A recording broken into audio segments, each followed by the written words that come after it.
अस्सलामुअलैकुम and hello everyone. आज मैं आपके साथ शेयर कर रही हूँ गुड़ और इमली की खट्टी मीठी चटनी और धनिया पुदीने की हरी चटनी की रेसिपी।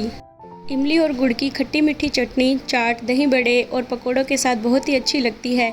अगर ये चटनी आपके फ्रिज में है तो आप कभी भी इसे एंजॉय कर सकते हैं इन सभी स्नैक्स के साथ। मैं इस चटनी को बनाकर हमेशा फ्रिज में स्टोर करके रखती हूँ। जब आप इस चटनी को मेरे तरीके से बनाएंगे तो आप हमेशा इसे इसी तरह से बनाना चाहेंगे। तो चलिए बनाना शुरू करते हैं। यहाँ पर मैंने 200 ग्राम इमली ली है। सबसे पहले हम इमली में गर्म पानी ऐड करेंगे जिससे कि इसका गूदा अच्छी तरह से फूल जाए। गर्म पानी ऐड करने के बाद हम इसे आधे से 1 घंटे के लिए ढककर रख देंगे। इमली को 1 घंटे गर्म पानी में भिगोकर रखने के बाद ये अच्छी तरह से फूल गई है और इसका टेम्परेचर भी अब कम हो गया है। अब इसे हाथों से हम मसल कर इसका पल्प निकाल लेंगे और बीजों को अलग कर लेंगे। हमें इसे हाथों से अच्छी तरह से मसलना है। एक छलनी लेंगे, उसमें हम ये सारा मिक्सचर डाल देंगे और इसको छान लेंगे। इसको अच्छी तरह से हाथों से चलाते हुए थोड़ा थोड़ा पानी ऐड करेंगे जिससे कि पल्प आसानी से अलग हो जाए। इस तरह से हमें पल्प को अलग कर लेना है और बीजों को अलग कर लेना है। मैंने इमली के पल्प को फ्राइंग पैन में ही छान लिया था। आप जिस बर्तन में चटनी बनाएंगे उसी में ही इसको छान लीजिएगा। अब हम इसको पकाएंगे। इसमें अभी काफ़ी पानी है तो पकने में थोड़ा टाइम लगेगा। यहाँ पर मैंने 1 चम्मच नमक ऐड किया है। 1 चम्मच कश्मीरी लाल मिर्च ऐड करेंगे। आधा चम्मच सौंठ का पाउडर ऐड करेंगे। अगर आपके पास सौंठ का पाउडर नहीं है तो आप ड्राई जिंजर को भी क्रश करके मिक्सर ग्राइंडर में पीस सकते हैं और उसे ऐड कर दीजिएगा। सौंठ के पाउडर का फ्लेवर इस चटनी में बहुत अच्छा आता है तो आप इसे ज़रूर ऐड कीजिएगा। तो मीडियम लो फ्लेम पर चटनी पक रही है। अब हम यहाँ पर 200 ग्राम गुड़ लेंगे। मैंने 200 ग्राम इमली ली थी तो 200 ग्राम ही गुड़ लिया है। गुड़ को छोटे छोटे टुकड़ों में काट लेंगे। अब गुड़ को हम एक बाउल में ट्रांसफ़र करेंगे क्योंकि गुड़ को हमें पकाना है। तो इस बाउल में हम पानी ऐड करेंगे। हमें इतना पानी ऐड करना है कि गुड़ अच्छे से भीग जाए। तो अब हम इसको पकाएंगे। हम गुड़ को इसलिए पका रहे हैं ताकि जो गुड़ में डर्ट होती है, मिट्टी वगैरह, उससे छानकर अलग कर सके। फिर हम इसे इमली के पल्प में ऐड करेंगे। अब हम चटनी के लिए एक मसाला बनाएंगे। इस मसाले से चटनी का फ्लेवर दुगना चौगुना हो जाता है। तो यहाँ पर हम 1 चम्मच सौंफ लेंगे, 1 चम्मच ज़ीरा लेंगे, 1/4 टीस्पून हम यहाँ पर काली मिर्च के दाने लेंगे, 2 से 3 लौंग लेंगे, 2 से 3 छोटी इलायची, 1 बड़ी इलायची और 3 लाल मिर्च लेंगे और 1 छोटा टुकड़ा दालचीनी का लेंगे। इन सभी मसालों को हम ड्राई रोस्ट करेंगे। यहाँ पर हम एक पैन लेंगे और सभी मसालों को उस पैन में ऐड कर देंगे।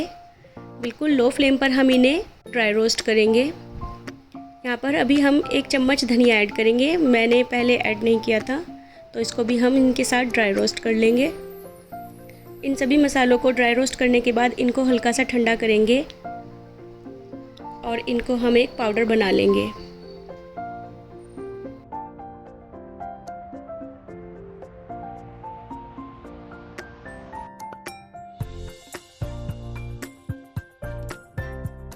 गुड़ अच्छी तरह से पिघल गया है और इसमें उबाल आ गया है। हमें बस इसे इतना ही पकाना है। अब हम गैस का फ्लेम ऑफ करेंगे और इस गुड़ के मिक्सचर को हम इमली के पल्प के साथ ऐड करेंगे। देखिए इस छलनी में कितना डर्ट है, इसीलिए हमने इसको छानकर अलग कर दिया है। अब हम चटनी को गाढ़ा होने तक मीडियम टू लो फ्लेम पर पकाएंगे। जब तक हमारी चटनी की कंसिस्टेंसी गाढ़ी ना हो जाए तब तक हमें इसे पकाना है। हमने जो मसालों का पाउडर बना के रखा था वो भी हम चटनी में ऐड करेंगे और इसे अच्छी तरह से मिक्स कर लेंगे। अब हम यहाँ पर 8 से 10 किशमिश लेंगे और 1 बड़ा चम्मच खरबूजे के बीज लेंगे। किशमिश को हम छोटे छोटे टुकड़ों में काट लेंगे। यहाँ पर हमारी चटनी काफ़ी थिक हो गई है। अब हम ये किशमिश और खरबूजे के बीज इसमें ऐड कर देंगे। आप चाहें तो काजू भी इसमें ऐड कर सकते हैं। चटनी की कंसिस्टेंसी बहुत अच्छी हो गई है और चटनी को पकते हुए 10 से 15 मिनट हो गए हैं।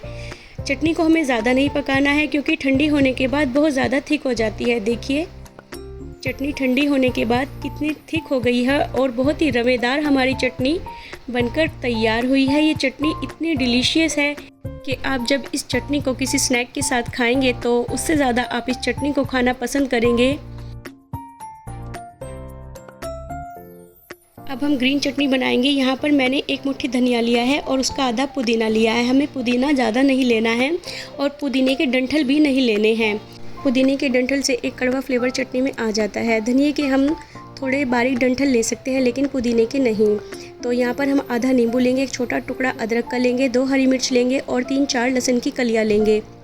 तो सबसे पहले हम धनिया को छोटा छोटा काट लेंगे ताकि इसके जो रेशे होते हैं वो ग्राइंडिंग जार में फंसे नहीं।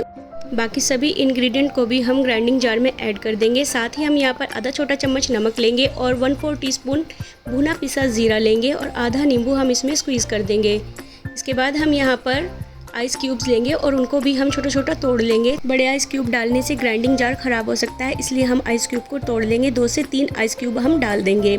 इसके साथ ही हम यहाँ पर 1 से 2 चम्मच पानी ऐड करेंगे जितना चटनी को पीसने के लिए रिक्वायर्ड हो और इस चटनी को पीस लेंगे। हमें चटनी को बिल्कुल फाइन पीसना है। तो यहाँ पर हमने चटनी को पीस लिया है। देखिए चटनी कितनी हमारी फाइन पीसकर तैयार हुई है और इस चटनी का कलर भी बहुत अच्छा आया है। जब आप इस तरह से चटनी को बनाएंगे तो चटनी का टेस्ट बहुत अच्छा आएगा और साथ ही इसका कलर भी 2 दिन तक फ्रिज में इसी तरह से मेंटेन रहेगा। गुड़ और इमली की चटनी में जो साबुत मसाले हमने ड्राई रोस्ट करके डाले हैं उससे भी इस चटनी का फ्लेवर बहुत ज़बरदस्त आया है और आप इस चटनी को फ्रिज में महीनों तक स्टोर करके रख सकते हैं। आप इन दोनों चटनी की रेसिपीज़ को ज़रूर ट्राई कीजिएगा। मिलती हूँ आपसे अगली रेसिपी के साथ, तब तक के लिए अल्लाह हाफिज़।